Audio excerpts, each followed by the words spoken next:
Okay, we're on now. Let me double check.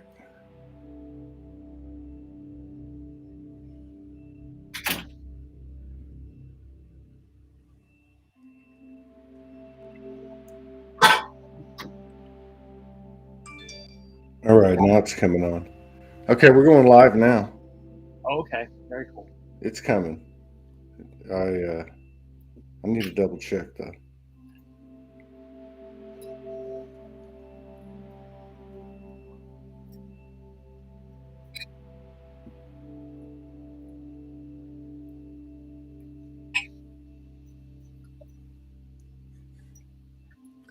Okay, here we go.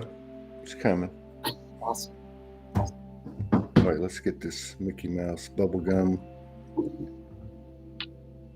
stuff off. Let's try this one. Yeah. You gonna hook up your mic? I might. It might make this a little bit like nicer quality if I do Yeah. like freestyling. But we could talk for a bit. We don't need to jump in. Well, yeah, but put your mic on. Put your mic on. Yes. There's an icon below the screen. It looks like a sacred geometry. It's like a circle-looking thing.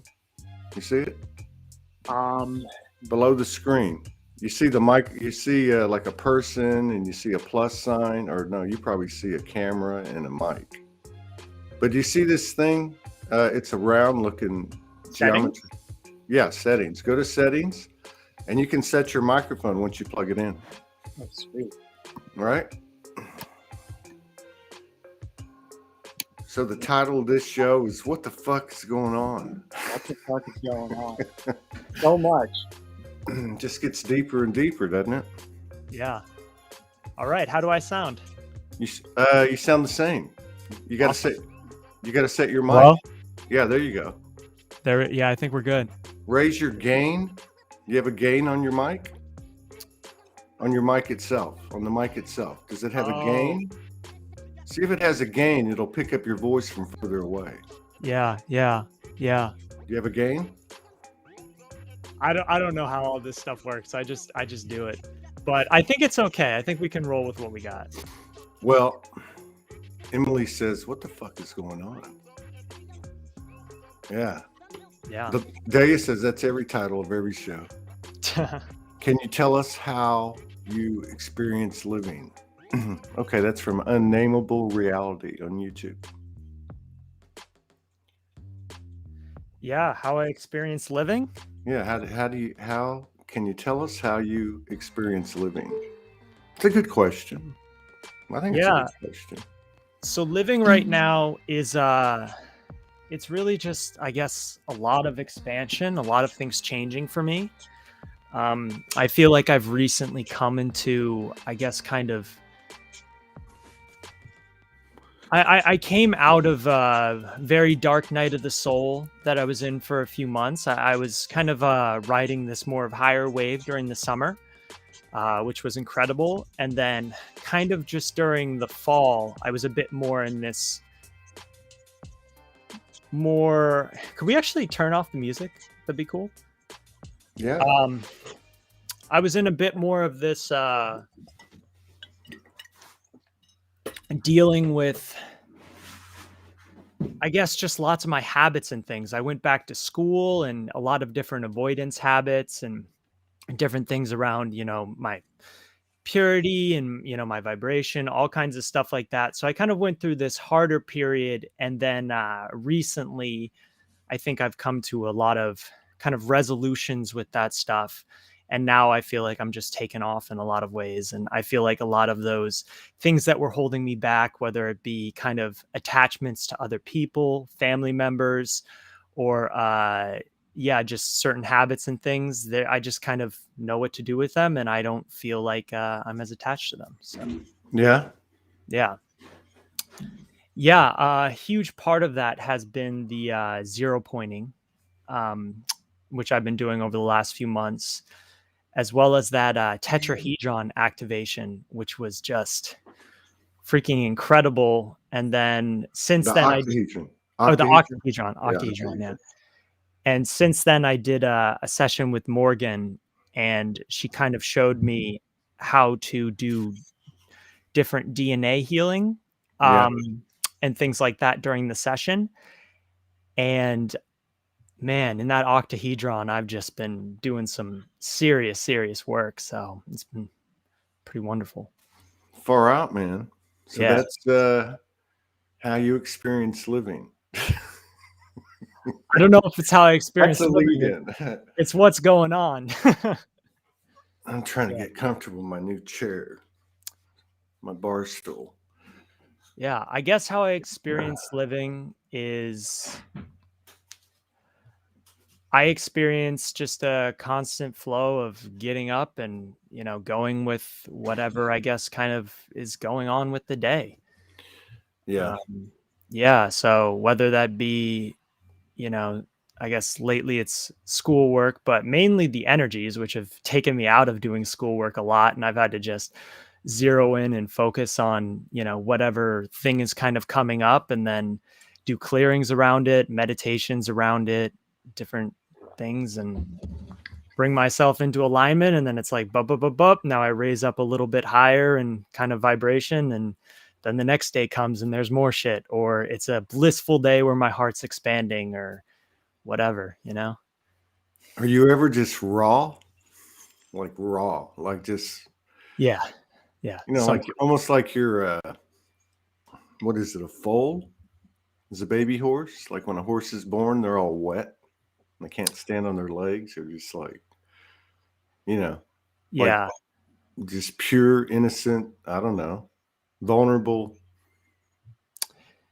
Yeah, I definitely get there. birth, newly birthed. How many times have you felt newly birthed in the last few months, or say 18 months? Gosh, sometimes multiple times a day, sometimes multiple times a week. Yeah, a lot. A lot's been happening. It feels like things are moving very fast. So, Absolutely they are. And yeah. it just brings newer and newer choices. I've been thinking about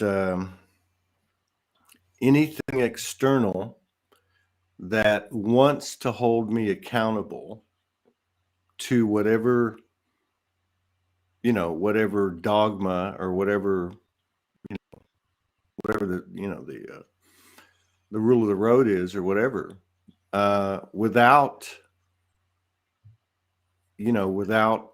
hearing, a rebuttal, like to hold it accountable, or to hold them accountable, because it doesn't have to be a person.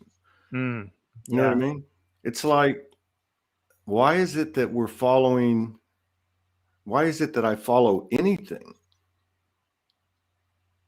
yet, and I'm being held accountable to some degree or some level of somebody's philosophy or law or whatever it is, yet they're not being held accountable. Yeah. And then I go into the whole history of victim consciousness, because that's what this whole thing runs on. And I just heard, like, what do you do when victim consciousness presents itself in any number of faces, to include oppression or suppression, or holding you accountable when you can't hold them accountable, or you can't even question them? And I just heard, just don't create another victim, Mm, which is me. So from yeah. there I go to, who's taking my power? And no one's taking my fucking power. I'm giving it away. So there's this thing happening in light of everything happening collectively, because that's really the biggest picture of it, don't you think? I mean, it's so distorted, so ridiculous. And going, what am I going to do here? Am I going to jump on a mountain and say, let's take these mothers down? Or am I going to take this continuous, expansive field of consciousness that I'm becoming aware that I am and that we are, and doing something different? It's like somewhere between turning the other cheek and beating the living shit out of them. Yeah, that middle ground. Yeah. Yeah. Yeah. I notice with me, it's very much this, it's like everything is coming up to show me how I'm either attached to something or Yeah. someone else or a system. And then for me, it's just that coming into clarity that it is me. It is my sovereignty. It is me who is actively choosing either to play with this or not to play with this in Yeah. whatever way I am. And Yeah. so, yeah, whenever I feel like it's interesting because I feel like with people lately, I've kind of come to this place where I don't feel like I need to hold back or I need to change for the people anymore. Yeah. But now I'm kind of starting to cross this bridge where I'm like, all right, school's going to end. Eventually I'm going to have to move out of my family's house that I'm living in right now. What am I going to do for, kind of like to take care of myself, a work situation? And then I'm kind of working through that and learning to flow with what comes up there and being like,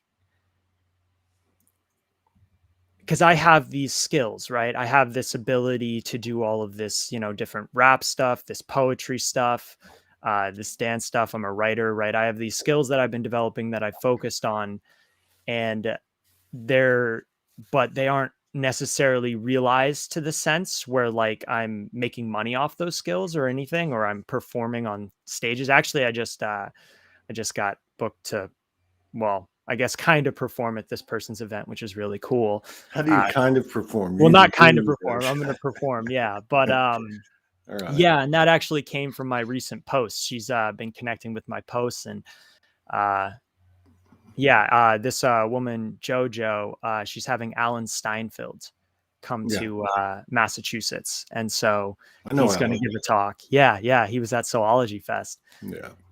And so, yeah, she's been connecting with my stuff, and she said, "Hey, you want to come and do some spoken word poetry there?" And I was Oh, like, on site. That's cool. "On Alan's site, cool. You'll yeah, do it. Yeah. And what you were saying about, how did you say this? Not thinking twice about saying yes, saying no. I want to do this. I don't want to do this. yeah." Something like that, you know? Is Well, that what yeah, I think when it comes to sharing a lot of this kind of spiritual stuff, for the last few months I have been sharing it, and when I came on Zoology Fest in the summer, that was a big coming out process for me. Mm, But at the same time, I noticed these big fears about talking about these certain things, right? Really going into depth about my experiences, let's say with extraterrestrials, or really going into depth about my experiences with the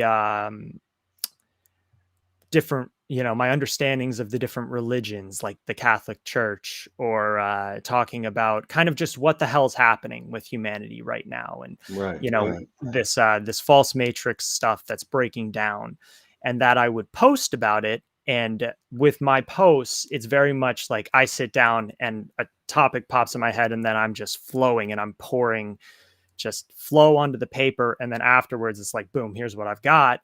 And then I go with my higher self and I tune in and I kind of like, where are any misconceptions in this? And then I actively work on them to bring it into alignment.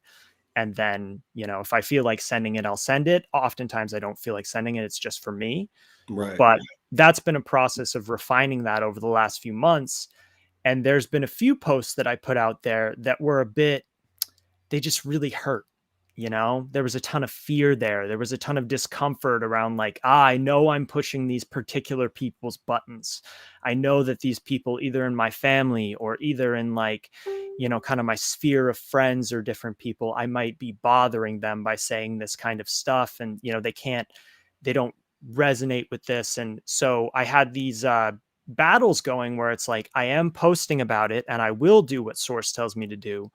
But at the same time, hurts, it's like Well, really. I saw this meme last week and it said, you can be sensitive to other people's feelings and still be sensitive and true to your own. Right. Yeah, and I think that's a thing is I was hypersensitive to the point of where I was feeling fear and I was holding back in a lot of ways.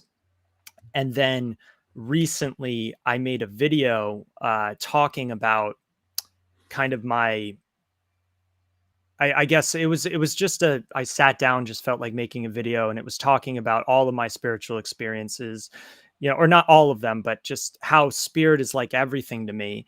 And then there's this like false world that is over here. And I've been holding back from sharing all of this because part of me has wanted to fit in over here. And I was like, I just got to take the leap and just accept that I just am, and I'll be okay. And it's fine for me to do this. Yeah. And so I did that. And then recently it feels like even more so light switches are turning on. I'm having these incredible connections happening with people. I'm downloading much kind of higher frequencies when I write, when I'm feeling like my heart is expanding, as well as my meditations are just, I mean, it's off the charts, dude. Yeah, it is. Happening. I mean, and at the human level, that's where maybe that's where the embodiment comes, or the last part of the alignment. But it's like what you're saying about saying no to people, or doing what it's like we were sensitive to people. We were overly sensitive to people's feelings. Yes. And we were unaware of our own. And now we're aware of our own. And what I'm finding is less and less, what's the word? Patience, or I don't think that's the word, but I can't handle the old way. And the old way is not about damning anybody. It's nothing about that. It's about this vibration of victim consciousness. And what you were saying is true, where we used to just do what we did. And what you're describing is what everyone's doing in their own way, which is you answering the call to be you. Yeah. You know what I mean? Like, so that's the real payoff. Like, because I've been there, I understand. You start doing what your soul tells you to do. How the fuck are you going to pay your bills? I mean, it never ends. And I often say there is no savings account in 5D. But what I'm saying is that it's through following those choices of being you. You're getting abundance. It's just not coming in the traditional ways from the old paradigm. And people are starting to do it. So my question is, among many, is what does it feel like? What did it feel like to start making, to come out and rap with me? And then it was what you were saying, and that kind of broke the ice. And then you just start slowly making these videos. I popped in on one of your lives a couple of months ago, and you were rapping, and it was fucking beautiful, man. And you're very talented, but you also were human, and you're okay with it. Like, that's part of jumping through that hoop of fire. And you messed up some words or whatever, and you just started laughing, and you just got past that point of embarrassment, probably because you'd done it enough times that you were, fuck it, what's the worst thing that's going to happen to me, kind of thing, right? I mean, How did it feel? How did it feel while it was happening? How does it feel now? You know what I mean? I mean, personally, like, how does that make you feel to have done the things you've done, right? It feels great. It feels like I'm living this thing that I knew that I was going to do as soon as I woke up. I knew I was going to be this person. I had this awareness. I had this massive kind of download in this big week I had of awakening, and where I could see everything that, essentially I was going to become in a way.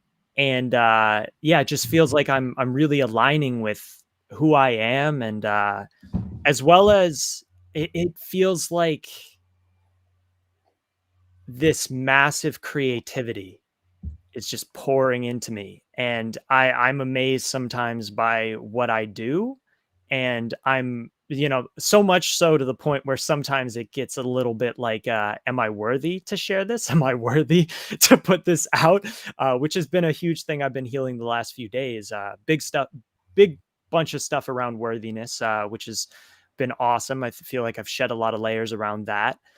And I guess it really just feels like, it feels like love, I guess. Yeah. Yeah, it feels like Um, self-love. It feels like this authentic, like I just really enjoy my presence.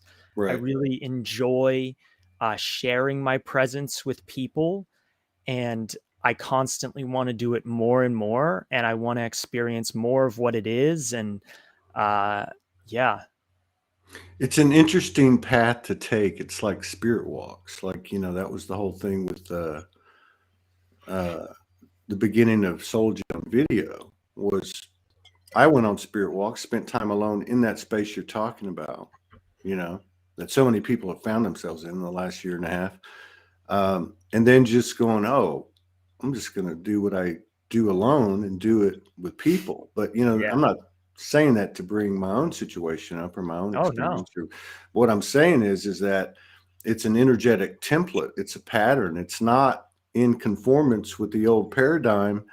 And the payoff comes in abundance, like you're describing, which takes care of you, number one, and you feel better than you ever have right up to that day, right? So Yes. it's pretty amazing. I had it this morning. I've had three dream states in a row where my physical I wake up, my physical body is just absolutely destroyed. You know, I drink a Mm, lot of water. I'm dehydrated. I got dry, dehydrated spots on my face and shit. I'm just like walking around like my brain's not even functioning. So I try to start the day well, like with a gratitude prayer. And I was feeling like shit this morning. It's the third day in a row, and I thought I didn't take a sleeping pill last night. I take these natural sleeping pills, and I thought maybe that's what it was. And so I just laid in the bed. I'm like, fuck. And I just started saying, I'm grateful for this, and I'm grateful for that. I'm grateful for Morgan. I'm grateful for this, and just went on down the line and had some human issues in my head, which are really basic. How's anything going to get paid? Da, da, da, da. Just that normal bullshit. And as I was saying the gratitude prayer, right at the exact moment, my phone went bzzz, like that. And I thought, okay, I'm going to go with this. I went to the couch. I got some coffee. I stayed in that state. And the next thing you know, a beautiful brother, he sent something. And then he sent another one. And he said, it's 2 for Tuesday. These were contributions, mm, and I was like, okay. My daughter's coming in tonight, my youngest. I haven't seen really any of my kids unless I go see them. It's the first kid I've ever had come see me. And I'm thinking that's part of the human part. I was going, how am I going to, like entertain her? What's going to happen? And then my brother sends a 2 for Tuesday contribution. And I'm like, okay, just keep going with this, right? Keep going with the vibration of the phone at the right moment. Keep going with, hey, I'm not going to be able to start at the exact time. I'm going to send Robert a note. I'll be 5 minutes late. Turns into 10 or 15. I'm not worried about it. yeah. You go grab your mic because we're going to spit something out, and nothing was said. You just did it. You know what I mean? Follow that crazy fairy tale frequency. I don't know Yeah. any other way. I just don't have any. I don't know. It's like I don't have any stomach for the distortion anymore. And it's like coming out. It's like no matter what the consequences are, if you want to look at it that way, I'm just going to follow this fairy tale frequency, which means I can't even look over there anymore. Not because everything's love and light and it'll go away, but just because I don't give a fuck. Right? Exactly. Yeah, I can't watch the news. I can't. And it's so interesting because I'm taking these classes, these like mass media. I'm actually taking a journalism class, these different communications classes that are kind of based around the news. And it's so interesting. Well, first of all, that's really cool. That you're connecting with your daughter and all of that. And you've been a huge example for, I think, all of us with that kind of living with the flow and what that's like. So thank you. But Mm. yeah, I'm taking these classes in school, and they've been assisting me in a lot of ways. It's so interesting because we all have our own unique paths. And that's been something that I've really had to learn, because for a while I was comparing myself against people. Yeah. You know, maybe comparing myself against like, I don't know, like you, or like, you know, different people in the soulology community, you know, like Jason or whoever. And then it's like, eh, no, Rob is Rob. That's right. Everybody I mean, poops, man. yeah, but like also like I have to realize that my journey, I'm not building the same things as you. I'm a different Yeah. soul essence that is coming in, you know, like Yeah. embodying into this form. And Yeah. so my mission, everything, it's going to be different, and we might have similarities or, you know, things that correlate, and of course I resonate with your guys' stuff, but like it's not for me to try and align and be exactly like someone No, else. man. No, I think you're right on the money. And I think what's happening is the soul, which some people call higher self, but to me, it's the same thing. It's the Mm, same damn thing. Higher self, I have more problems with because it feels external for some reason. interesting. Soul, I know, is in me. Mm, But anyway, it's like it's moving in, and like it seems to me that the number one thing is that what we're doing is imprinting our soul signature in the physical matter realm. yeah. And the repercussions of that, I think, are going to be way beyond anything we've ever imagined. Like way beyond teleportation and disclosure. And, I think it's going to be like literally new universe kind of thing. Mm, yeah. I Yeah. seriously. Yeah, for sure. And it's so interesting because with doing that, it really becomes this, okay, I'm not going to copy anyone else's template anymore. And Right. I think that's what humanity was taught is, you know, to be copycats of templates, whether it be the news, what they're sharing, or it be like go to college and become this specific thing, you know, this doctor or this whatever, go to, you know, work this job. And, you know, it's like, or copy this superhero on TV, or, you know, like people were just constantly A copying templates. supermodel, Yeah. superhero supermodel. Exactly, and it's like they're trying them on for size, and they're like, "Is this me? Is this me? No, that's not me. Okay, I don't resonate with that." And then they try another thing on for size. It's like this constant, like, you know, I think when people are often judging other people, they're just saying like, "Oh, that doesn't feel like me." And it's like they're Right. constantly searching for themselves in the world, and they're like, "Nope, not me, not me, not me." When it's like all you really want to be is yourself, and in being yourself, you have to let go of this, you know, copycat sort of thing and come into this place of like being fully down with the fact that you are a unique expression. And this unique expression, it's going to have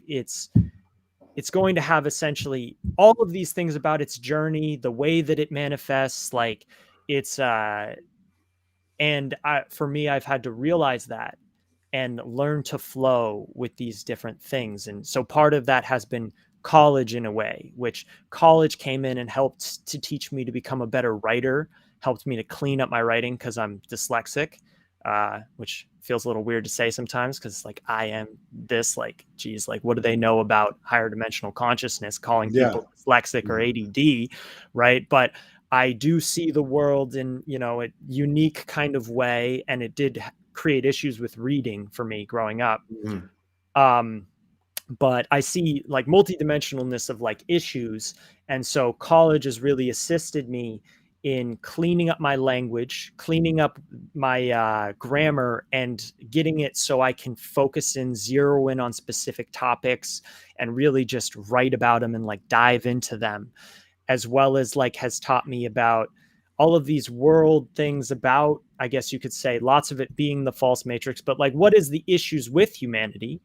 And then I get to go from there and then start working and cleaning them up in myself, as well as understanding the context so I can empathize. So that it's interesting. It's like I went to college and I don't necessarily feel like college was about training for a job for me. It was in a way because it made me a better writer, but in a lot of ways it's about understanding where we've been, understanding all of these Yeah. things so that I can come forward and be someone who's like actually able to express, who's actually able to reach people where they're at and experience that. So You can you can experience anything as a human or as a soul. It sounds like you went to school as a soul, you know? I did, and the classes all aligned up with all of my healing because I tuned in before I took the classes, and I was like, which ones should I take this semester? And so literally the themes of the months, all the way down to like the energy that's coming to the earth, lined up exactly with which class I was in and Which which was, well, all of them, whether it be like a oh, I class where I got was you. I got learning about slavery, or like right now taking these mass media classes and things, and learning about like the news and like how that all works, and then being able to unplug myself from the news while in these classes because I feel like I understand it better. And now I see the manipulation. Now I see how they do these things, and feeling like, oh, I can speak to this. I can write to this. I can talk about it. Yeah. Right on. I guess Morgan just got her texting on her phone working, so she's sending me messages. Sorry Yeah. about that. And No my worries. daughter before that, I had to send her a update on the flight. Oh, very cool. Yeah. Yeah. No, I hear you, man. And you're actually, I think this is the best, shared space for me, is just hearing somebody acknowledge what we're achieving, how it's working, because it's literally real time intel. And you talked about, I used a word that started with an E, and I can't remember what it was.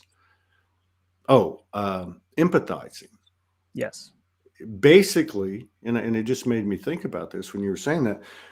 One of the barometers, I think, of because we're always questioning if we're doing enough work or whatever, because we still got that stuff going on, because that's the catalyst, right? Is like, I forgot what we were going to say. What I was going to say. Yeah. That happens too, right? It That happens. happens Yeah. too. I'll remember in a minute.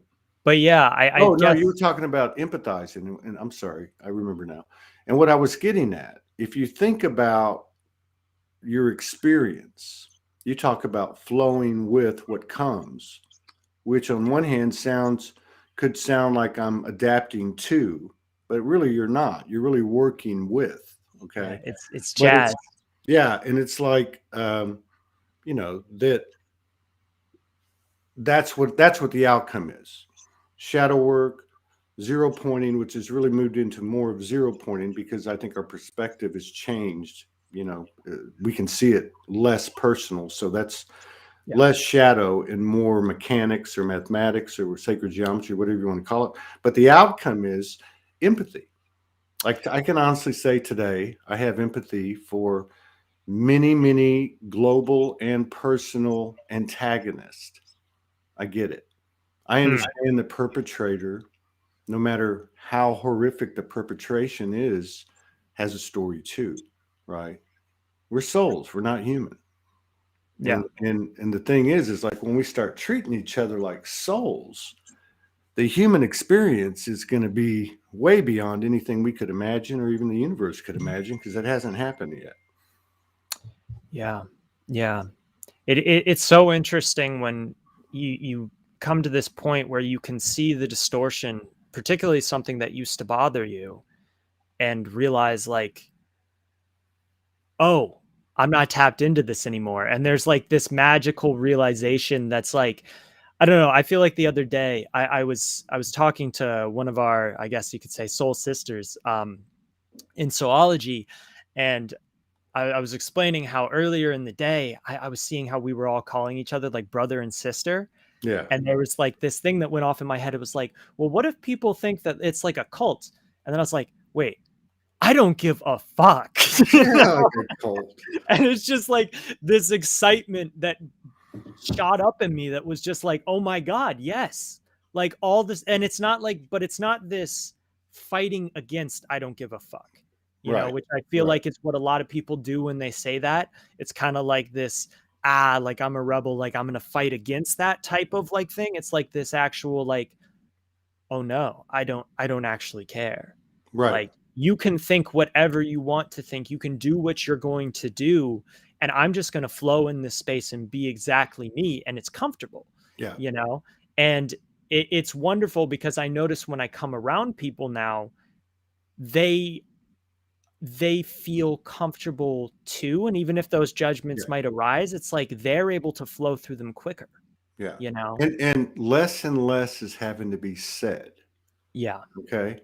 So like less explanation for what doesn't need to be explained, which is strictly a result of a personal, free, sovereign soul making a choice. Or I don't know. There's more to it than that. Like even giving the person the respect that they can learn and heal and align just as you can. Yeah. The superiority and inferiority is leaving, and it's unspoken. It's telepathic in a way, but yeah, I'm seeing that in the human interactions, like people asking me to do stuff, which is fine. This is part of the game, and it's part of what I put out for myself. But I've gone quiet. I've said no. I work them in droves. Like I'm hit them all at one time when I build up enough to do it and try to do it to the best that you can with integrity. But what I see is the I guess you could call it the Great Divide. Like I can choose. You said it best in that meme that I mentioned after you said that, which is I can be aware of people's feelings while being aware of my own and honoring my own, because that's really the best thing I can do. That's my soul signature without the human dross, without the threads of the human condition attached to it. That's how I'm going to serve the opposing energy or the uh, polar energy that it might be a situation or a person. So, you know, having to say no is taking on a new meaning, just like everything else. And I understand it might hurt some people's feelings, but there's only enough of me to go around. And my main concern for myself, for my brothers and sisters, and for the collective, and those are Morgan's words, the Trinity energy, to serve each equally, right? Or Mm. it's not a win. So I've got to honor myself. And it's getting down to the human interactions now, and the interactions and relationships and connections we have with issues such as COVID, vaccines, mandates, masks, and all the other bullshit from this beautiful, perfect design that we all created in order to have conversations like this, I guess, and to expand. Yeah. Yeah. It's interesting. With the masks and, all of that stuff.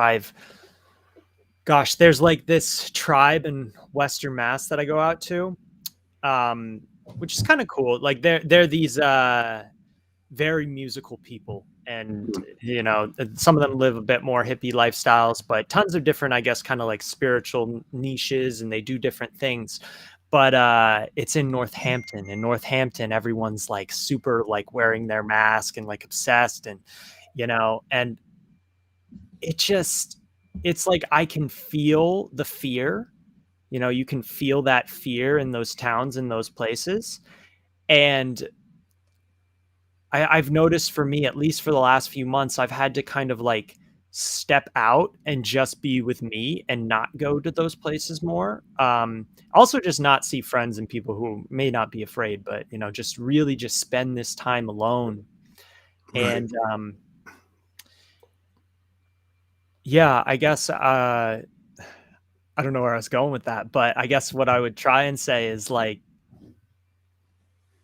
it's kind of like this learning just to be, Yeah. and if I got to spend time alone, like it's cool, Yeah.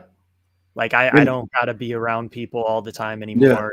I mean, that's been the case for years, really. But, occasionally you get lonely and things like that. And you're like, geez, like I got all these friends who exist like online or like far away. I could hit them up and we could talk, but like I want someone physical to hang out with. You know what I mean? But yeah, even that's kind of falling away, I guess, to a degree. I don't know. I think maybe it's just part of the evolution. Like we had to be, again, we're emulating the energetic field. So in the energetic field, I mean, we spend a lot of time alone. It's all Yeah. us. I mean, there's this constant ebb and flow, but you find yourself in the void all the time, or you know what I mean?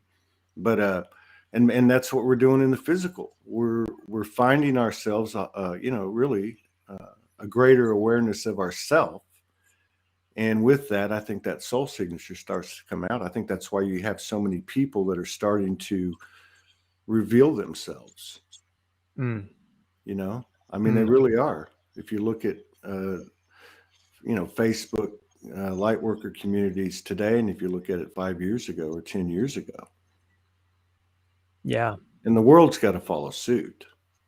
And I think Yeah. these pressures of not being able to be in the physical with other people are going to create a stronger band of connection in the ethers, which is going to at some point materialize in this world and probably defy physical matter perceived laws up to that point. You know what I mean?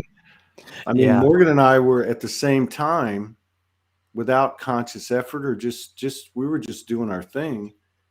And it's winter over here and summer over there. And at the same time, she had to put a sweater on or go inside because she was cold. Now it's 85 degrees over there and humid. And I went into Walmart, and I came out of Walmart, and it's every bit of 46 or 48. And I come out and literally was sweating. It felt like it was summer, and it was a hot, humid summer day. I came home, I turned the air conditioner on. So somehow or another, magnetically, we reversed, or something happened. Now, if things like this are happening, and other things that happen to other people, it's got to take on a physical form at some point. That's just my opinion. Interesting. It makes sense to me. Yeah. Yeah. Because there's got to be a big prize for this playground that we set up. There's got to be a huge prize. I feel like it's like on the one side you see the destruction of the world, but on the other side you see this subtle, like, I guess, party. That's like building in people, like they want to throw like the COVID lockdown shit's over party. I remember I was watching. How about the human? Everything's been upside down. All the human, it's all the to an end party. The false matrix is over party. Yeah, but I was watching. Someone posted. It was like a DJ, right? And he's DJing in kind of this rally in Australia. I think it was in Melbourne. Right. And there's just a bunch of people there, and they're all like turning up right in the street. And this DJ, he's probably like a world-class, like great DJ, right? Who's just like, oh, I could set up here and like, help these people. And I saw that, I was like, fuck yes. And there's like a part of me that feels like I really want to be there. And I feel like in the spring, I feel like it's just going to build more into more of these kind of like, people are just going to get together anyway. Yeah. Like the government's going to say, they're going to say their shit, and people are going to be like, yeah, but like, you don't really have power over me. And they're just going to do what they do, and they're going to get together, and it's going to be this brilliant like freedom that people have never experienced before. And I'm so, I feel this excitement building in me for that. And yeah, I feel you. And I think it happens too, even like this, Yeah. This is a physical representation of coming together. I mean, imagine with all the connections that have been made. And I'm telling you, I know that the internet was, blowing and going before I really got on it, which would have been probably in earnest, like in 2013, 14. Where you start seeing people, you start exchanging messages, you're exchanging images, and just everybody's evolution. The rate of learning up until that point, I believe, like say in the late 2000s, was normal. We learned a lot as a baby. As we got older, it's less and less. It's all scientifically documented. But with the internet, information started moving faster and faster and faster and faster and faster. So what would happen if tomorrow it went out? What do you think the physical ramifications would be of those, what we call non-physical connections that we've seen in what Morgan calls the internet, which is the highest physical manifestation of the ethers? So imagine what would happen. They wouldn't just be severed. They're heart-based, God substance, God is substance-based at their core, because that's all there is, and they would create something new, because that's what it's all about. I mean, Yeah. what's happening to us, in my opinion, is way beyond cliches and way beyond saying it's going to be like this or that. I have no idea. But I do know one thing: keep following the fairy tale frequency, and I feel a lot better, even through the ups and downs. It's better Yeah. than grinding in the bullshit like we used to, no matter how big or small, and no matter how long. It's an instant decision. It doesn't sever anything. It just says, I'm not going down that road. Yeah, it's interesting. Yeah, that not going down that road. I always get this vision of in the Matrix, Neo before, gosh, I'm bringing this up, but when he gets in the car with Trinity and all of them, right? And he just meets them for the first time in the physical, and he's about to get out of the car, and she's like, "You don't want to go there, Neo. You've been down that road." That always pops in my head whenever I'm going to do something I don't want to do. Right. You've And, been down that road before. Let me ask you this. For me, I'd say the last few months, even when I want to go down that road, it's not as easy as it used to be, and it doesn't feel like it used to. Yeah. It just doesn't align anymore. So I don't know if other people are experiencing that, but I mean, I know people have talked about their diets, their habits, obviously relationships, jobs. I mean, there's all kinds of stuff, you know. Yeah. Everything. Yeah. Everything, my conscience is instantly, I'm aware of if it's in alignment or not pretty quickly. And then I guess, there's still some habits and things like being slightly addicted to the phone and, or not slightly, dealing with that and feeling like I'm constantly avoiding, especially schoolwork. There's something about being told I have to do an assignment by a particular time. Like all this time I can't sit down and do that shit. And it's such like a head knocking thing. Cause I'm like, I have the capacity to be such a great student, but like at the same time, like in the scope of my soul, it's like, does this really matter? It kind of does. The habits Yeah. matter. The consistency matters, but and I guess, yeah, it's like I'm more aware of it. And thank God for, like the zero pointing and all of those things. Cause I feel like now I really know what to do when it comes up. Like I know when to start clearing. I know when to start, how to do all of that. Whereas I think before it was more of like this self-hatred, you know? And now, like, geez, like I don't want to be like this, but I am. And then, you get depressed, but it's like you can skip that depression. At least maybe you'd be in it for like a little bit. And then it's like, now I can move on. Now I can either go into meditation or I can go into the zero pointing or I can flow with my day and just accept that this is unraveling and, working with my higher self and being like, okay, what do I do now? Yeah, exactly. And that's what's good about the zero pointing is the more you do it, the more easy it is, because at first it's not, because it's very confronting. Yeah. And then what you confront creates a second generation in multiplicity of more keeps going, confrontational. And then but there's some basics that people can do, I know, and just, being around Morgan and doing, being familiar with it myself, that are the big dominoes, really. I mean, in this atmosphere energetically today, if you even start down that path, you're going to get some assistance, I believe. For sure. Because it's happening anyway. Everybody's being held accountable. And to me, it's not about karma anymore. It's about the law of the universe, which is an equal energy exchange. So even what's happening on the collective scale, I don't really look at it and go, how's this going to happen from a soul standpoint? I do from a human standpoint, not out of pessimism, but I'll go, I wonder what this is going to look like. When is this oppression going to meet those people who are going to go out to the park anyway that you're talking about and just say, you know, we're not doing this? When is that actually going to come to a head? What's that going to look like? Or is it just going to feather in a slow, you know, with ease and grace? It is that be the change thing. You know, if something isn't built, it's time for you to build it. Yeah, I agree. You know, and not confined to what's been built before. Yes. And dream big.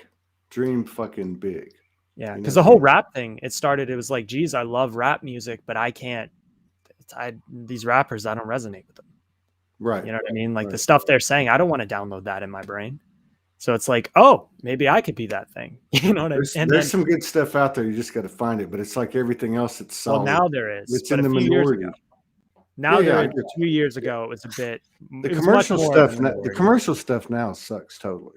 Yeah, absolutely sucks, no doubt. But I see my brother Robert Garcia is on here. I actually had a private cam with him last night. He's a DJ.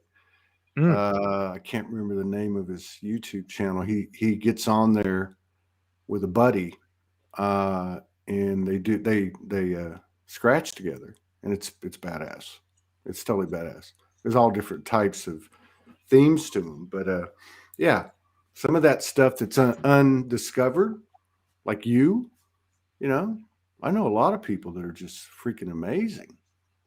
Yeah, absolutely. And it's like getting that confidence to really really go out there and share it, you know, with that raw, unadulterated truth. Yeah. Are you good? Are you good at freestyling? Are you good at freestyling? So that's what that is when I go live like that. That's a freestyle. Okay. So can you do it like if I give you a word? Sure. Can you? Yeah. All right. So how about 0 point?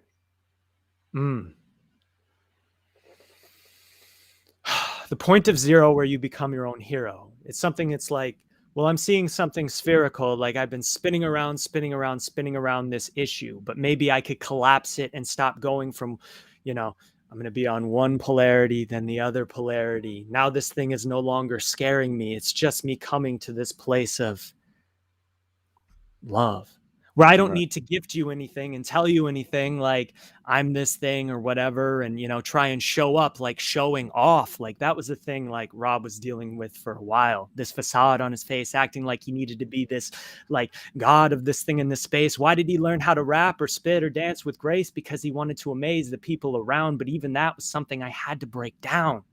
I had to come into the present moment so I could just be myself. Damn. Yeah. Damn. Get off your ass and jam. Yeah. That's pretty cool. Yeah. I did that at Soulogy Fest. We had a Sunday. What was it? Was it the day after or the last night? I can't remember. Anyway, it was at this restaurant. I think it was the next day. Oh, it was a holiday. If the holiday was a Monday, so I forget what it was. End of June, or maybe it was July 4th or something. But this guy came up about your age, and I had just started it. We just got together there for like 4 hours in this big, beautiful courtyard. Anyway, this guy was hanging around, and I was just kind of like playing. My friend Ty was, he's an instrumentalist, and he was, you know, just playing some stuff, and I just started talking. Kind of people were walking in, and I don't know, I might have done a little something, and then I saw him hanging around. I just knew telepathically he wanted to come up. Yeah. And so he did. And it was so cool because I think I told you this before. I had a deja vu, but I remember what I did. Isn't that crazy? But anyway, this guy, that was what was so great about it. Just like with what I saw on your live, was he came up and he spit it out a couple of times. What do you call it? A bar, or, you know, a set or a stanza. Yeah. So he did that a couple of times, and then I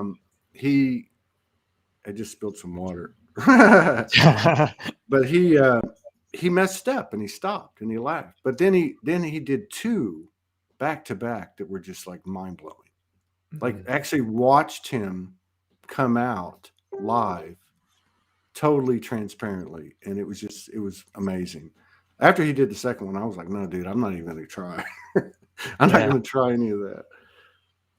Yeah, it's amazing, you know, and it's interesting with the mess ups because I said before jazz, but that really is, gosh, it's this great metaphor for life, right? There's all these jazz musicians and they're playing, and someone messes up a note, but then the Yeah. note just becomes the next flow.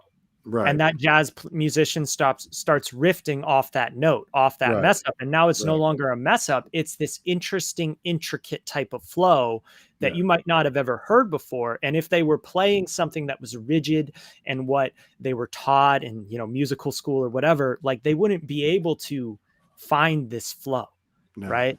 And No. so it's kind of this great thing with, you know, rap is if I notice that I'm messing up, or because I'm very like tapped in and like able to feel my resonance, like how I feel when I'm rapping, like it's teaching me a lot. But and It'll I teach you can, how it'll teach you how big your balls are.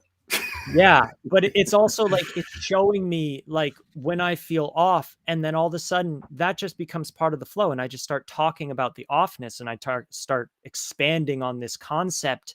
And yeah, I just noticed that it's opening up. And you know, it's interesting too because I notice when I'm in it, if I flip into the mind or whatever, or if it's like a higher me that's coming through and it's just pure. And so it's almost like rap is teaching me how to exist as like a human, you know, just Right to on. live and flow like through freestyle. Yeah. Yeah. It's a yeah. I mean, the other Robert Garcia and I were talking about it last night.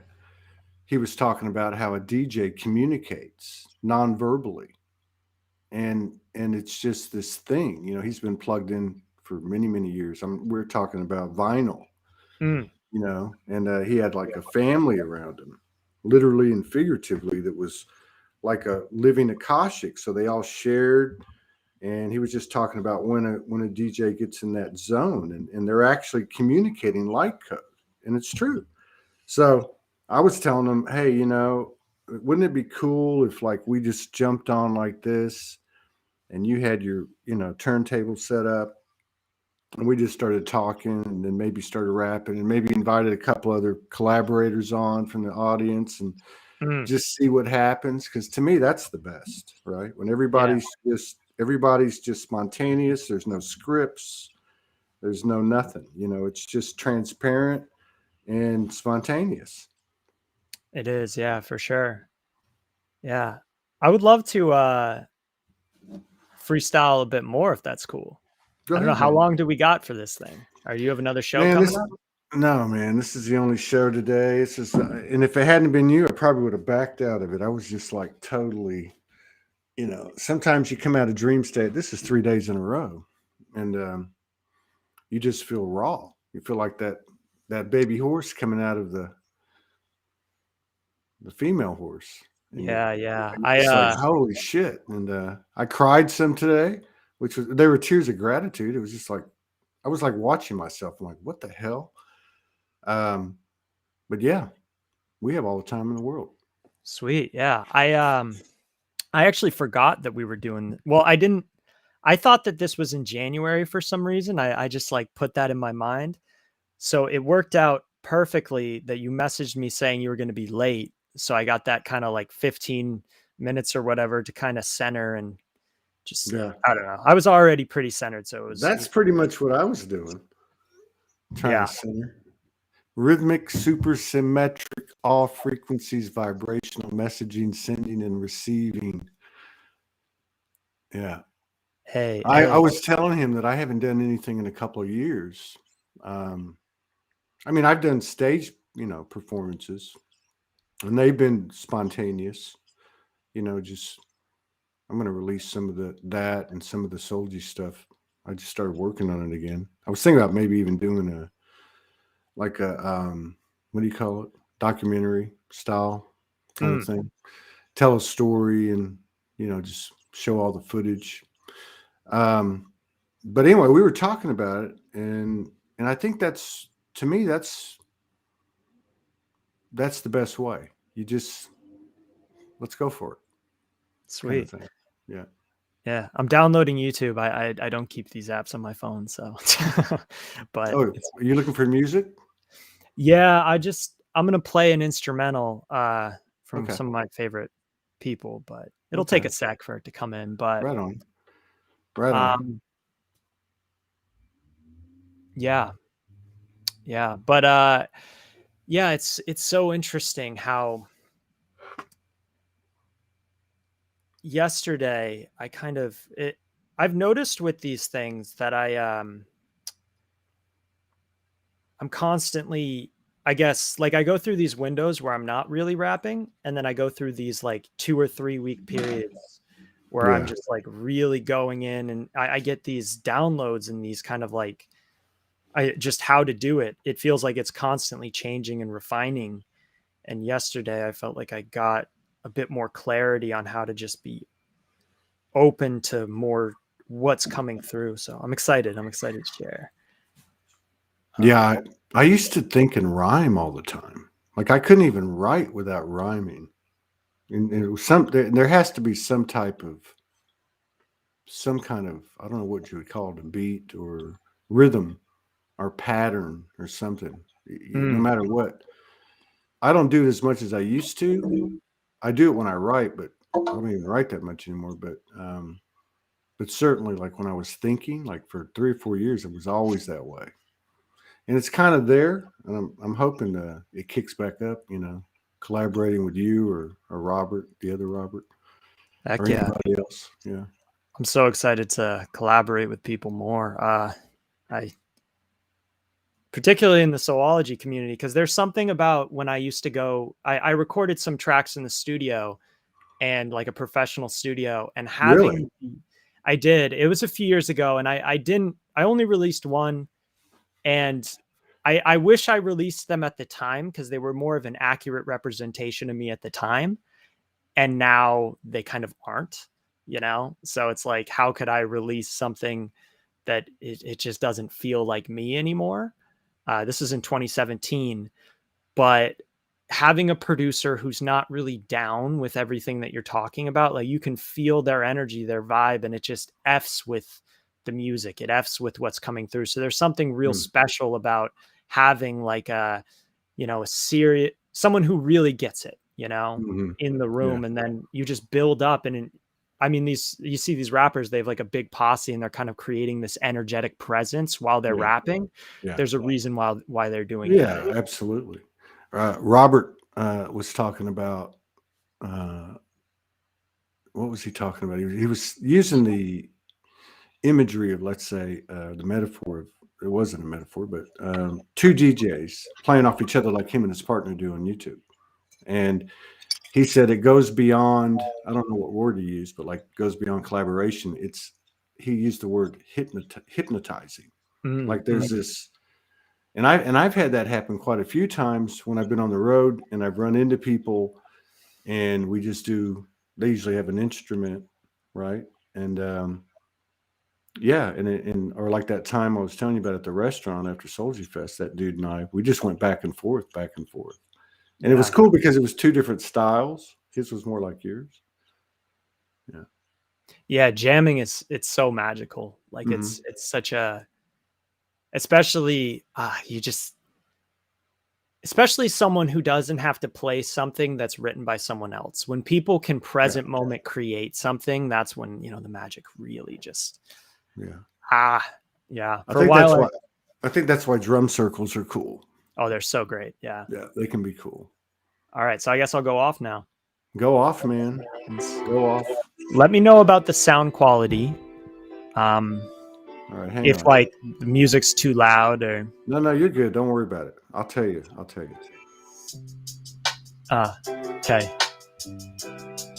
Representations of these waves coming through me every single day. I guess I write up on the page. I'd put down more than my stress these days. Like lately it been nicer. Lately my advice is feeling like it's coming through from higher types of vibes. And it is not that lower. It is just me chilling with my tribe. And I am moving faster or I'm moving slower. And I dive into that infinite type of thing. When I sit and meditate, I bring connecting with other parts of me. Like, yo, this isn't E.T. and Andromedan. We gave each other a hug. We had the same type of love, the same type of soul essence. We knew each other. And he was like, yo, here is my family. I felt him and we flowed.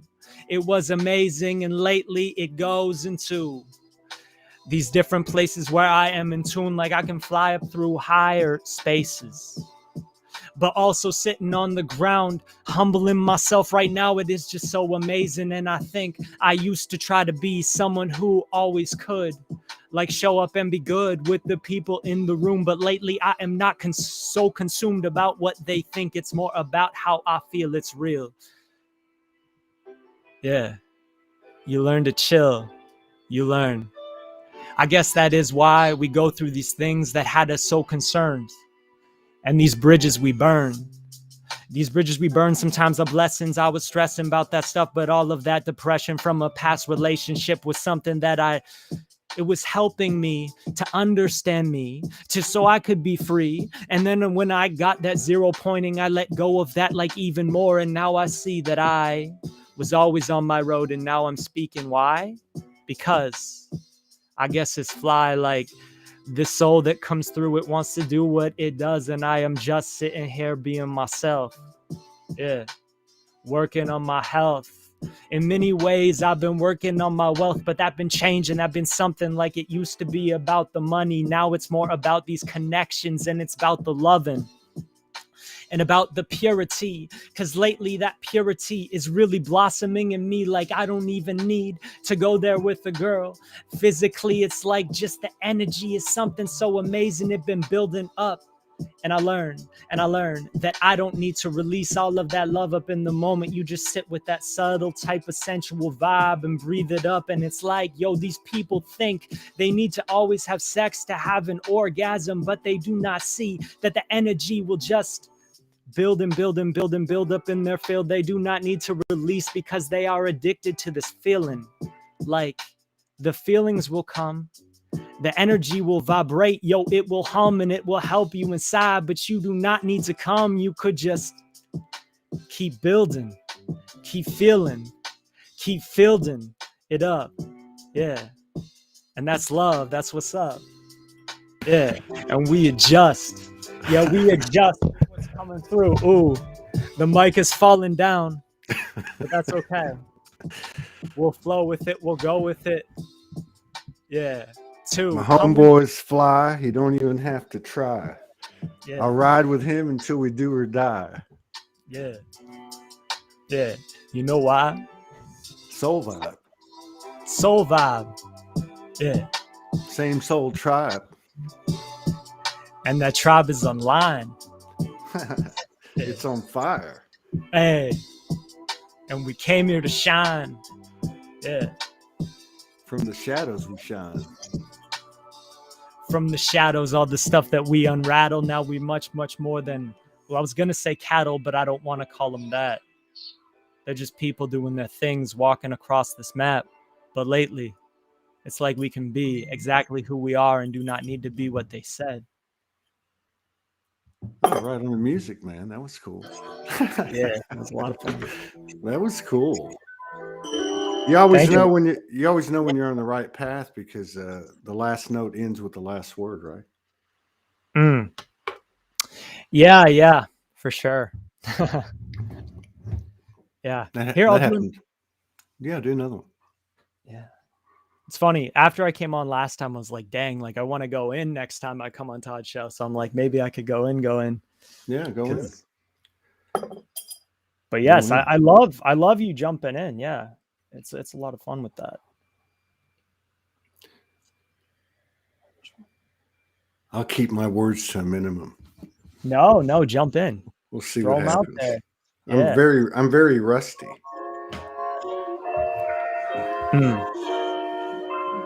Is that the one? Whatever you think.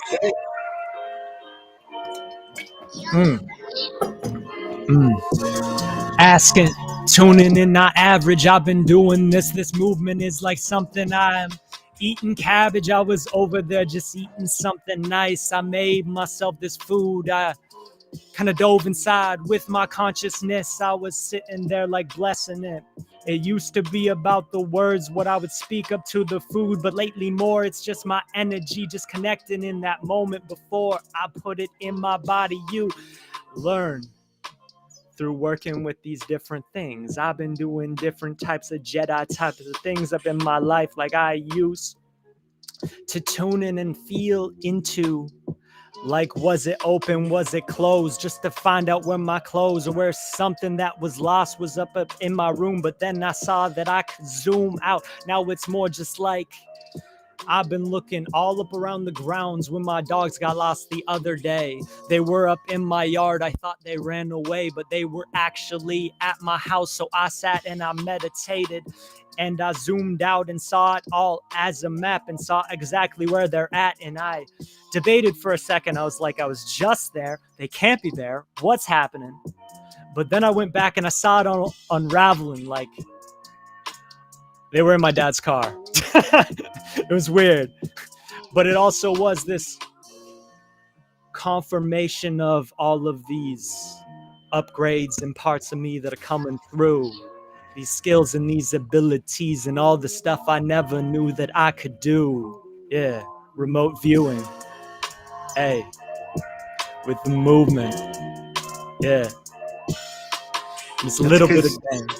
It's a little bit. I don't know why I'm afraid to show my ass, because you're engaged in the Trinity. It's your true divinity. This is not finite, it's infinity. You're a new frequency. It's a new level of human decency. And we're all increasing. Can't you see the peaceless? No need to try to find where our mind is most free. It's as natural as you and me. Yeah. It's not about what you be, what you've been. It's about what we are. We all come from the same solo star. It's way beyond Venus and Mars, and I'm with you. It's the best soulgasm. Yeah. Violet purple haze, blue cobalt stars. I am amazed, full of grace. Hey. Gratitude, a new level of maturity. We're creating new landscapes and new worlds and new lives. It's a new place where lies cannot live. Truth abides and dreams never die. Hey. That was perfect. Just flowing with our tribe. Yes, Yeah, yes. That was all right. I'm shaking in my boots. Orale. It's fire. You know what? I love the things you say though, because it's your perspective and it's just so interesting to hear what comes through. You know? Yeah. Yeah. I tend to find that all these people who've been working on becoming the divine, they have the most interesting things with their art. Like, honestly, it's like I could listen to someone else who is talking about all of these basic types of things, or I could listen to someone who's expanding infinitely. And I'm like, yo, that's amazing to me, you know? Because we can be free. Because we can just be. Do it, Todd. Yeah. It's a calling. It ain't the same. Fools fame, money getting lame, profits, pockets drained. Fears keep falling. I hear the silent angels calling. Galactic downloads and transmissions and channeling. It's the real thing. Gods and goddesses. The original gods and goddesses. OG. Hey. Yeah. OG. Yeah. OG. Yeah. Online taught me something like he's the original OG. Yeah. To the Soulogy tribe. He created this thing, well, him and Morgan, but honestly, Soulogy just wanted to come through, and that's what we are learning. Like, just let what wants to land. Do not be thinking so much about what it needs to be, what wants to be. Who are you? Just be it. See it, speak it, release it, teach it and preach it to the people around, and do not beseech it, like try and just fight it. These other people living their lives just exactly as who they are.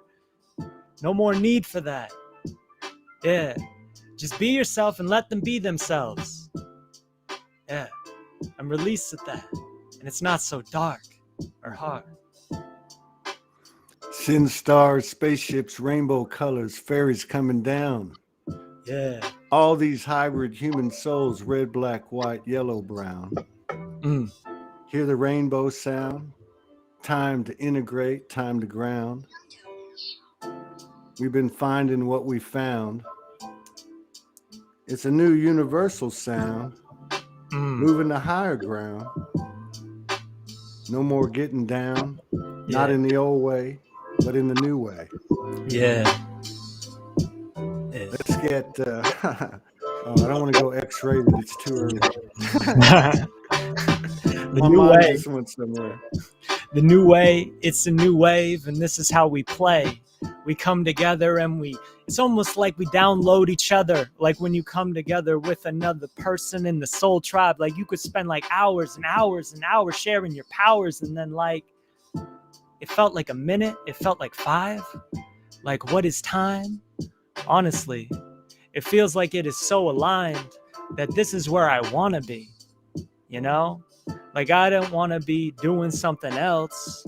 I want to be with the people where I can be myself. Yeah, up with my wealth, a flow, it grows. Yeah. Just a bunch of ETs phoning home. You know? Different beats, different tones, but I feel it in my bones. This is universal halo in the hood, homegrown.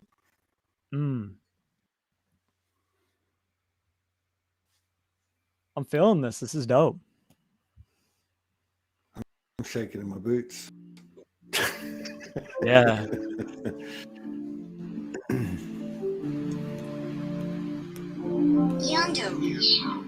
Good tunes, man. Yeah, I love these beats.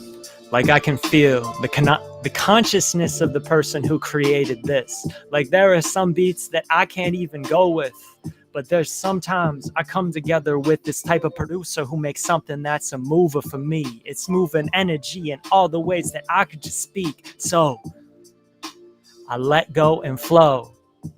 And that's just how it's got to go. It's got to grow into exactly what it wants, whatever that is. Yeah. No banging the gavel with this song, like telling it this is the law. Nah, the law is just the cause, and the law is lately me just doing my own thing. You know, I guess you do. People creating these different things with sacred geometry that we can meet inside of when we are in a higher view. And I'm like, you just upgraded my reality. Thank you. Triggered again. Triggered again. It ain't what you think, it's what you know. We've been high, we've been low, universal homegrown. What we can't see will be shown. We're all together, and we're not alone. Because lonely is just a space. Yeah. A common place. Everybody's pain's the same, proportionate to their life existence. It's a place where there's no more victims. Yeah. Something comes up, we just shift them. And when we do, others, we lift them. So grab your grip and let it rip. Mother Universe coming down the promenade apocalypse. She said, you get my drift? Yeah. My drift out in space. Moving through space, our planet in this universe with grace. Like, All the stuff you gotta face, those little parts of you that are in pain or are ashamed. Just speak to them. Like, yo, it's all okay. Don't you know that? Oh, I guess you didn't know, but that's okay, yo, because we can come together and love each other in the flow. And from there we can grow. So like the scared kid who was afraid to get up on stage, who was shaking in his boots at his first open mic, who thought that he could not like spit the truth. I was literally vibrating. Yeah. But I did it anyway, and that's okay. And now I'm doing something great because I did leap. Yeah. Speak. Faith or fear? Yeah. You see, doubt is just the space. Let me rephrase. Hope is just the space between doubt and fear. Yeah. Anything far is near. Anything there is here. I am the line of separation. I make all the reparations. I am the God hand in this one soul nation. Yeah. Every story, every station. We are creation's creation.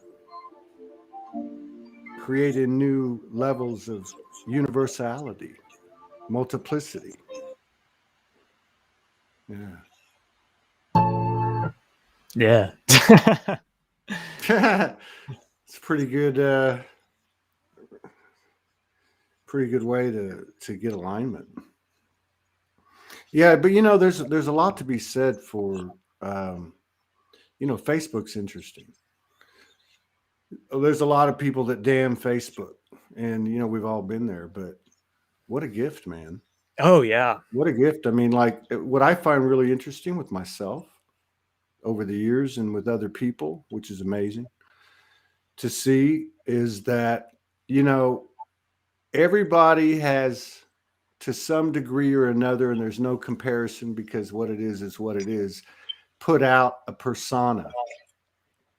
There's no expression that doesn't have at least, I would think, now it could be changing, 1% ego. You know, so I mean, we're all in that field of distortion in the presentation of ourselves. But what I'm seeing is people, you know, entering that space of a desired authenticity, and then comes situations of vulnerability, which, when stepped through, when, you know, faced, deliver this transparency.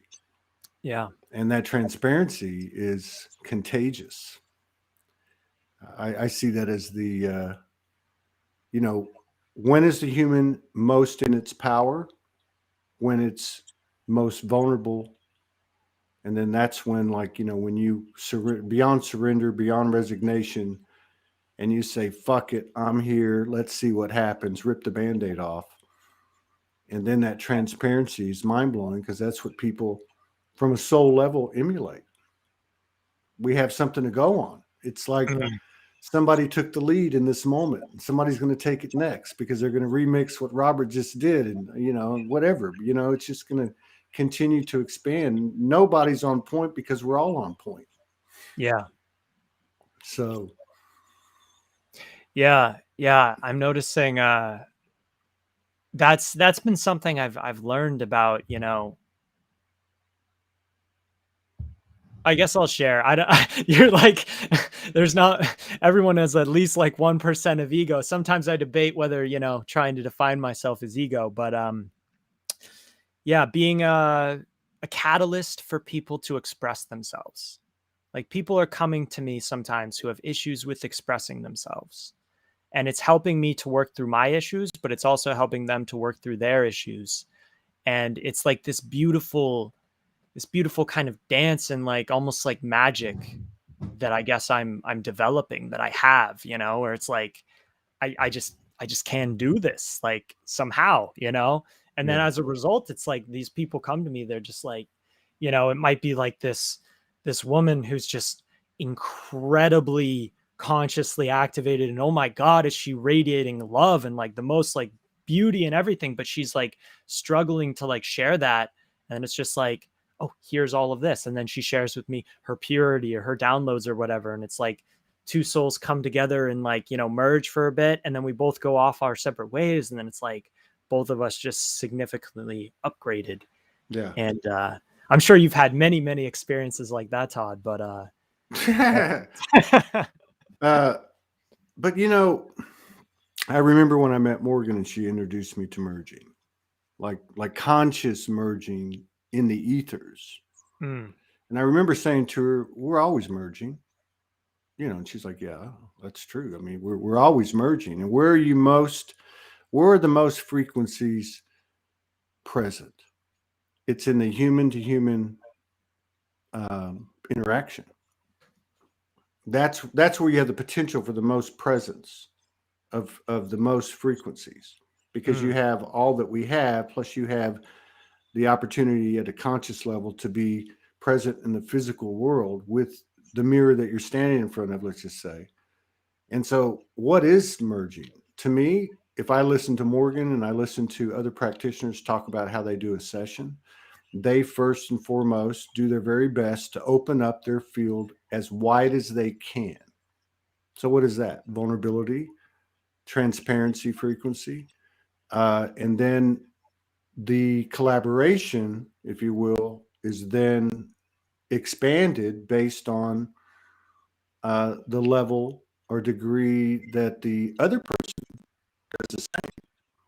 So if you think about just breaking it down into the non-thinking and just, you know, we function, we run into each other, and this whole unity consciousness thing, oneness and all that, just giving that to the other, what you want for yourself and what you're now giving to yourself, which is, you know, love, honor, respect, reverence, and just recognition and applause, you know, recognition that can heal yourself, you know, and then carrying that or beaming that out to the whoever you come into contact with. That's merging. Two people coming together, butt naked to the soul and butt naked to the human, and just saying, hey, you know, I poop too. You know, I put my socks on the way you do. I mean, whatever. And just being real. And that vulnerability being the key part of it, you know. And it's interesting. Yeah, it's like I dealt with a lot around a lot of healing around my sexuality throughout my life. When I was younger, I just had, you know, kind of these more distorted sexual things, you know, that I was raised into, you know, because, you know, humanity, that's how it was, you know. And so like I instantly had access to, you know, like pornography and stuff like that, right when I'm learning about sex, right when I'm learning about all this stuff. And so I downloaded, you know, like those programs into my brain. And then also like I've learned recently that there was ancestral trauma there. Yeah. There was an ancestor who had some kind of like, I mean, I guess he was like a rapist or something, right? Right. And so in the last few months, I've been like, that's really come up for me, right? This like sexual kind of like stuff. And it felt like I had regressed and I had fallen back into, you know, feeling weaker around it. And then it wasn't until I finally like owned up to the goddess, like this is what like is up and it bothers me and I want to heal it. And, you know, in a way that turned out being me doing a session with Morgan. But, you know, because Morgan kind of represents like just this, you know, beautiful energy of that. And, you know, like admitting to that. And I was so nervous to tell her, I was so but I told her all about it. And then it was like, boom, she knows what to do. We clear, you know, like the ancestral stuff. And then all of a sudden I'm like conscious of like all of it, like what was actually going on. And then I'm able to do the zero pointing work around it. And then I'm able to do the work in my octahedron and clear all of it. And now I'm like breaking down the timelines and like I've activated this purity in me and just, it's just incredible how much I've jumped, but it really came from that vulnerability. Yeah. It really came from me finally coming to this moment where it's like, even this person that like I was nervous of someone like her or her seeing that in Right. me, like sharing that and then being like, oh, it's all cool. I can heal it. And then I've taken off in the last few days, you know, Right. as a result of that. And, but it's so backwards what the ego thinks. The ego thinks you cannot show this person this thing. You cannot show your ass in this way. You know, Exactly. you cannot show Exactly. this. But what That's the perfect. healing is the showing it. You know, the healing is the admitting, like, dang, I got this thing. And then you admit it, and it's like, boom, you take off into knowing what to do. Yeah. That's right. Yeah. That's right. What a great how do you face your what do you feed your ego? Show it your ass. You know, Yeah. I mean, it's true. And so like what comes first, the chicken or the egg? Being like I was saying earlier, physicalizing your soul signature, which is in every aspect of our moment to moment existence. It's present. It's offered an opportunity. It is the potential is there. Uh, you know, physicalizing that is like, I don't know. It's just, to me, it just feels right. It feels what we all have in common. You know, what's your piece that you bring to the party? What is it that's unique about you? And Mm. and you ask yourself that, and you ask others that, you know, so to speak. I mean, I know there's been a lot of cliches over the years, but this is really the, you know, I don't mean walk the talk as in some kind of, you know, admonishing way. I mean, like, walk the talk like there's nothing left to do. You're not going to get away from being human, which is really, as including the last 18 months, which is really us designing to become and develop a greater awareness of ourselves at a rapid pace. I mean, this is all leading to, you know, let go or be dragged, or do you want to get there by force or by flow? Yeah. And it's happening.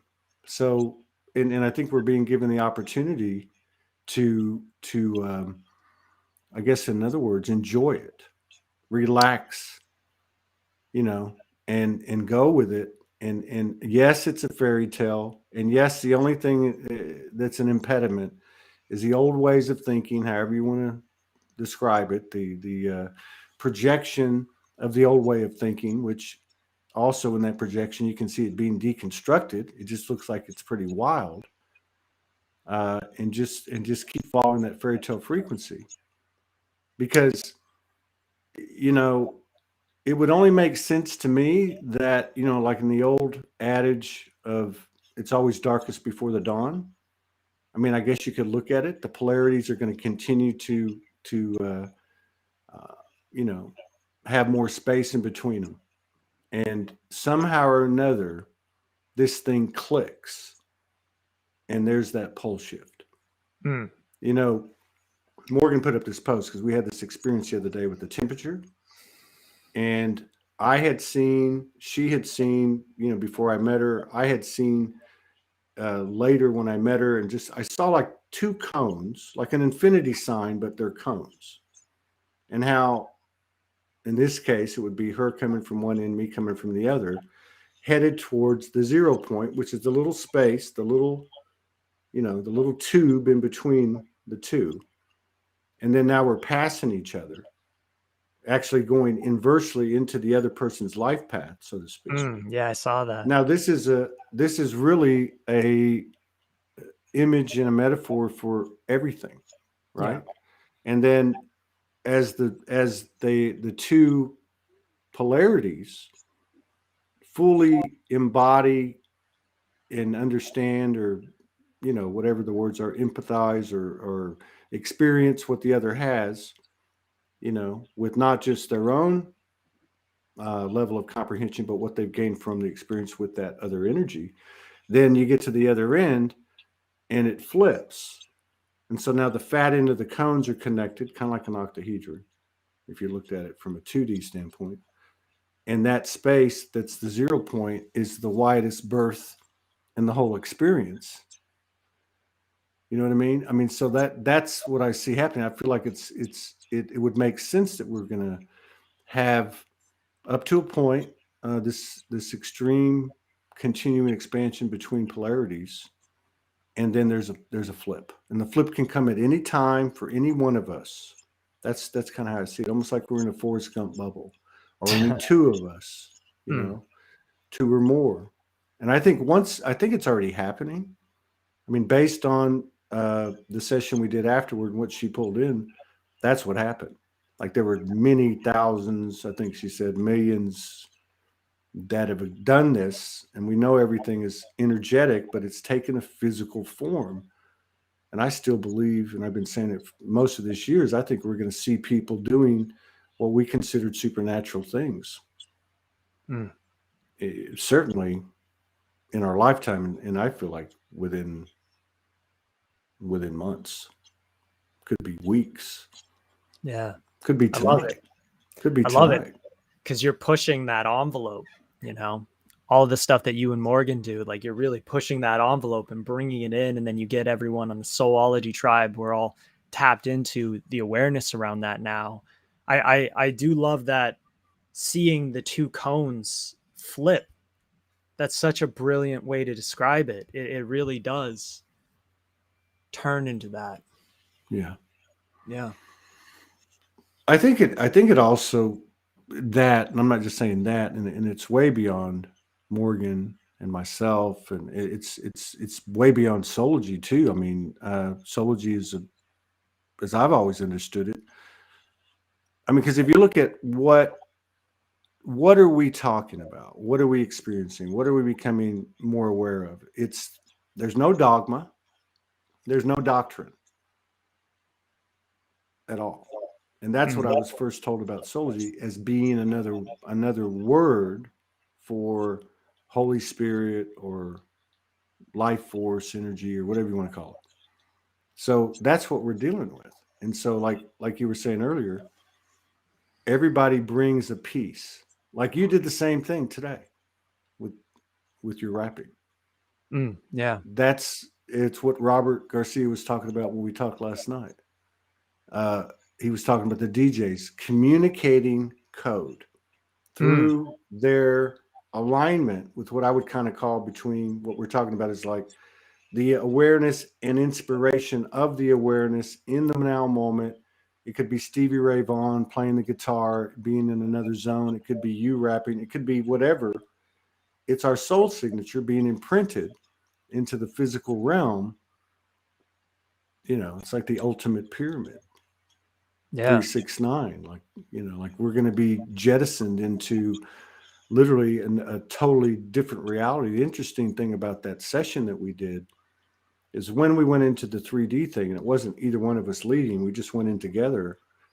I think she said to me, "What are you seeing?" I said, "Well, there's this thing spinning, or we're walking around it, or spinning, or both, and it's like this illuminated light with all these lights within it, kind of thing. It's kind of hard to explain. Off planet, off universe, whatever." And anyway, the reason I brought it up is because when we went inside of it, I immediately felt we're in an entirely different existence now. And the interesting thing is, when we do these sessions, we always come back to where we started. In this one, we didn't leave. Wow. Yeah. So this is, again, just a singular, anecdote or representation of what's happening to us collectively, and certainly in the forms, that our souls are contained in, our human forms, by ourselves or with others, equally. Yeah. And it's so interesting, because I can see these people experiencing those polarities, like they're going into the opposite side of the issue in so many different ways. Like whether it be like, let's say in the past, it used to be, kind of more of these conservative people who were kind of like rigid and holding people from expressing themselves and being themselves. And now it's flipped to being some of more of maybe these progressive or like liberal people who are embodying that space of being more rigid and stopping people from being themselves and like doing what they want and being super COVID obsessed. And then it's the conservative people who are embodying this like freedom and, you know, freedom of speech and freedom of expression. And I can see how it's like they're both journeying out into the opposites of those. And then, yeah, ultimately that's all just going to collapse. Or it's going to flip, I guess. That's a perfect description because the cones, right? The horizontal cones connected at the narrow point. That's, you know, and then the two polarities passing through that, what is perceived as the 0 point in the small area, right? So what happens is the way I see it is that in each situation, what you knew is where you came from, right? And what you're going into, you've only seen through your interaction with that other polarity. But now you're actually going to be it. So somewhere or another, through experience, revelation, epiphany, dimensional connection, whatever, you are going to have to experience so that you will have full empathy for the other polarity to the maximum. And when that's been achieved, then that pole shift takes place. This is happening, and I think it's important that we stay in that fairy tale frequency. It is getting easier than it was a year ago or 2 years ago or 3 years, you know? I mean, it still doesn't make sense. The world's still going to oppose it, but it's real. Yeah. And also like this, don't judge them for their experience of they need to finish out that story. They need to travel to that end of that polarity so that they can have that, you know, flip. And it's like, all right, so we could be over here fighting their journey and what they're doing, or we could just accept it and be like, oh, that's what they need right now, and just let them have it. Yeah, exactly. Yeah. Yeah. And see, this is where we talked about this at the top of the show, right? And I was in my head referring to a situation that was presented to me yesterday. I'd mentioned we were talking back and forth. I said, you know, things people are asking. So, and you were talking about how, you know, like basically we've come into more awareness of ourselves, of our own feelings, and what it is to honor those feelings, and how that's really full alignment. So I had the situation come up yesterday, and it's been an ongoing thing. So, you know, it's a perfect example of all the superficial issues, if you will, that occur from a root misalignment or a root reason. You know, we've all projected, and beneath the projection is this issue that we have with ourselves. Yeah. But through the projection, we want to involve others, right? And we test that. And if you don't do it, you're not a good person, and all that old bullshit. So I think this is what I was referring to. And there's a reason we came back to it, because I realized to a much greater degree than I ever had before that saying no is a superpower. Yes. Because saying no when you're saying yes to yourself is the best thing you can do in the Trinity energy. Even if it means backtracking on what you've said or backing off a commitment, because better to be up, it's still integrity and it's still being truthful and true. So I think these types of things are becoming less ambiguous. And by virtue of that, what we know is true becomes more obvious. And if we do it, the payoff is immediate and expansive. And if we don't, we feel it immediately. Yeah. I've always struggled with that term. It hurts my soul. I can align with or understand it hurts my heart. I can't see the soul in that way, but I can see why people say it. But I guess what I'm saying is when we go against ourselves, it is felt in the soul. at a minimum.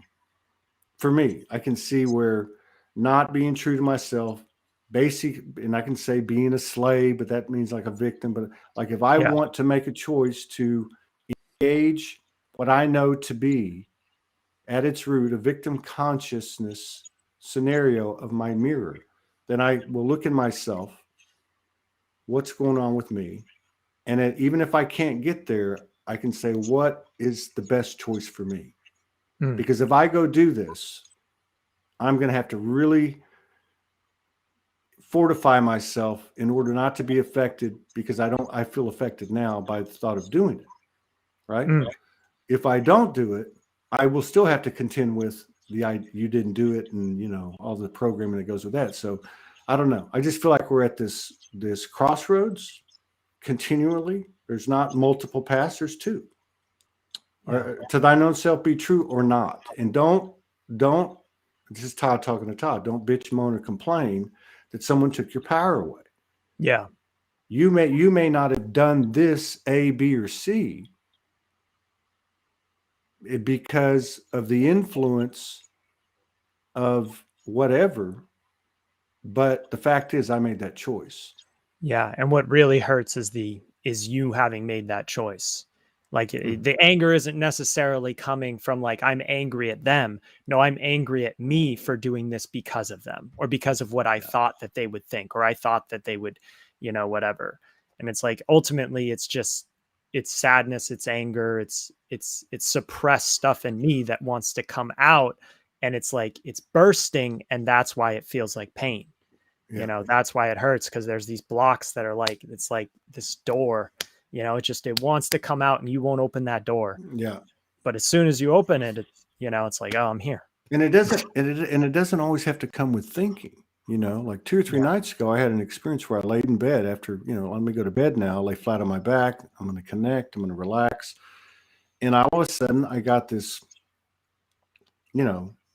this pain in my lower right side, which I guess would be near the kidney.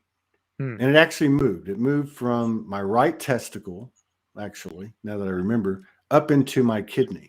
Now, as it started, I thought, what the hell is that? Did I twist my balls or something? Excuse my French, people. But I was like, that's really weird. So I just somehow knew, and I think this is happening to all of us, and this is my point. One of my 2 points, and one is I just went, okay, I feel you. I'm going to feel you. And and I watched it or felt it go all the way up into my kidney area, and eventually, and I understood what you're saying. I was being told, or I was aware at the time of what you're saying right now, which was, I want to be released. I want to be shared. I want to be loved. Whatever the words are, and it made its way, and I don't know, 3 minutes, 5 minutes, 8 minutes later, all of a sudden I was sitting there and I was going, oh, where did that go? Like it left, or it didn't leave, but the way I saw it happening was it was sharing the load. It was giving back the aspects to the other cells that they had given up for whatever reason, right? If you think about it, you know what I mean? Oh, so it was like sending everything back to where it came. There was nothing leaving and there was nothing coming. In those types of terms, there was just actually a perception, or not a perception, or a correction of a misalignment. That part of the body stored all this stuff. Other cells came over and supported it. It created in the physical body this energy block, and materialized or physicalized or whatever. I don't know, but I think this kind of stuff is happening for everybody. So it's like, if you have the desire to grow, period, be a better person, love more, understand more, listen more, whatever your list is, truly serve, the energy is supporting you in a way it never has. It is, yeah. And I don't care what your circumstances are. Yeah. Yeah. It's like this, awareness, like with the universe. It's like, I'm here, I'm ready to work, versus that being stuck. I love that analogy. It's almost like a metaphor with what was happening with your body with the cells, though, the pain of like it was giving back everything that it had taken from the other cells. I think that there's something happening with that with humanity, or at least that's going to be happening over the next few months or years, is like, there's going to be this, what's been taken from the external cells, like it's got to like be given back. Yeah. And, Yeah. that's That's not a good point. necessary. That's not a comfortable experience. Yeah. That's not something that, it takes a lot of like humbling and admitting. And so you directing your consciousness there Yeah. and all of a Yeah. sudden being present with it, it just helped to speed up and facilitate that process versus like you fighting it and being like, no, I don't want to feel this pain. No, this hurts or something. Right. It's like, as soon as like, you're just like, oh, it's okay, it's here, I'm going to be with it. Then all of a sudden it can give it back. And I feel like that is that dark night of the soul, that humbling, it's like, boom, now it can. No, I hear you. I Yeah. just saw Morgan's comment on Facebook. 2 more sleeps, Mr. Medina, and you'll be 60. Testicle issues should be over by then. No, I got what you're saying. I totally, because if you look at it, the blockage is the oligarchy. The blockage is the Vatican. It's the 1%. If you have like let's say I had a bad back for years. If you have an area that's giving you problems, we always think of it as in, what can I do? Like, what can I do for that area? But that area's got to want to do it. You understand what I'm saying? Like, yeah. I've seemed to be able to do things with my body. Just as an example, I'm trying to explain something I can't explain, but by actually becoming, not viewing, not scanning, but becoming that area of my body. And I guess you could also say that's like tapping into the Akashic of it or something like that. And learned some pretty cool things, but most of all, watched it align, like I was just describing, which was kind of like a more extreme case. Dude, I was supposed to wash my clothes. Yeah. I still got to talk to Morgan. We've been on 2 hours. That's cool with me. I enjoyed it. I was talking to Robert Garcia last night and saying, I enjoy what I do, but he was telling me something about his whole life, and we'll get him on here. But he was talking about how he's got to a point now, after all the evolution of doing the things that he wants to do, that he wants to explore within himself. Again, the soul signature in the physical expression, and that's how I feel. And I've always wanted to do like a kind of a variety hour or 2 hour show, like 4 or 5 days a week, and still do the other stuff, but something where you can have people pop in. You can inject some creativity, some spontaneity, and just play with it and see what happens. Just freestyle it, kind of thing. Yeah. Super down. Yeah, I'm so down. Yeah. So this is kind of talking to him last night, and doing this today's been cool. All right, man. The best of everything to you and your loved ones and all the things that you're getting into. We'll do it again sometime. Yeah, thank you, Todd. Yeah, I appreciate you. Cool. Yeah. It's great. Very cool, man. And we got a big day tomorrow. We got Patricia Coda Robles is coming in the house, which I think is going to probably be, I think it's going to be the most significant show of the year.